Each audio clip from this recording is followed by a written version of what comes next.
All right, let's dive right in. We're going to tackle two of the trickiest sounds for anyone learning Spanish, that double L and the Y. Look, if you've ever felt kind of confused by them, trust me, you're not alone. But today, we're going to completely unlock their pronunciation with one super simple trick. So, let's get into it. So have you ever been listening to a native Spanish speaker and you hear the word pollo, for chicken, and then you hear yo for I, and you think, wait, did they just say the same thing? It's like they can sound almost identical, right? Well, that's a classic stumbling block. But don't you worry. By the end of this, I promise you're going to have a simple, physical trick to nail this sound for good. Okay, so here's the first big secret. This sound we're talking about, it isn't an English J. And it's not an English Y either. It's actually something else entirely. It's a transition. It's a sound that lives right in the middle.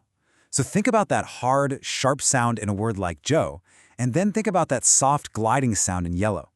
The Spanish yale and ye, they live in that perfect sweet spot right in between the two.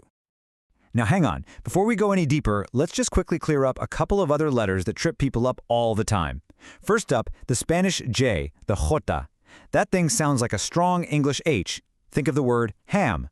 And then there's the Spanish H, the H, which is always, and I mean always, silent. If you see it, just ignore it. Pretend it's not even there. Got it?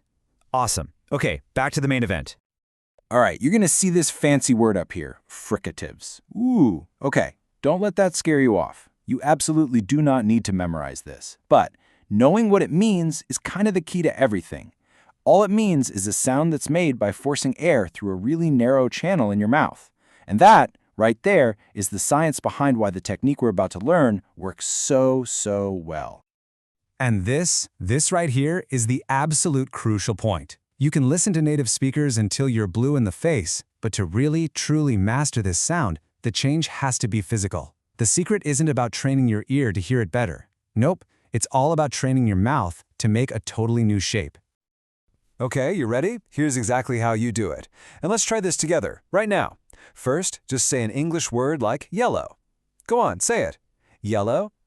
Notice how your tongue is just kind of sitting low and flat in your mouth? Okay, now get ready to say it again, but this time I want you to raise the middle part of your tongue up, until it gently touches the roof of your mouth. That's your palate.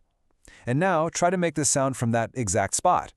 You'll get something like a j-yellow or a j-yo. Do you feel that? That little bit of friction right there? That's it. You just made the sound. Okay, time to practice with some real words. Don't forget the technique, tongue to the palate. Ready? Let's try this first one. Lluvia. Can you feel it? It's not juvia and it's not juvia, it's that middle sound. Lluvia. Awesome. Next up, via. Then we have yo. Now for a last name, Padilla. And finally, a classic, caballo. Seriously, the more you practice feeling that little point of contact, the more second nature it's going to become. And hey, here's something to help you relax a bit. The difference between the will sound and the yes sound. Honestly, it's often so subtle that even native speakers can barely tell them apart. Your real goal isn't to make two completely separate sounds. It's just to master that one single transitional sound we've been practicing. So really, don't stress about getting it absolutely perfect.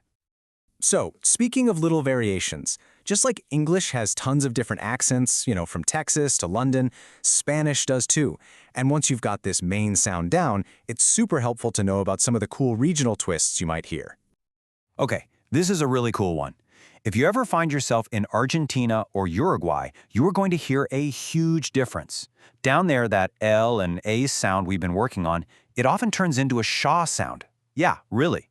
So yo becomes show, and lluvia becomes shuvia.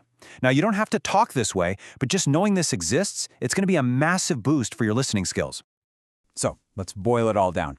If you walk away remembering just one single thing from all this, what should it be? It's this. It's all about that physical action. The correct sound happens the moment the middle of your tongue rises up and gently touches the roof of your mouth. That is the whole secret, right there.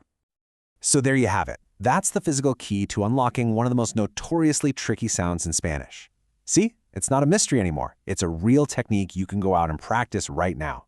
So my question for you is, now that you know the secret, what's the very first word you're going to go try to pronounce?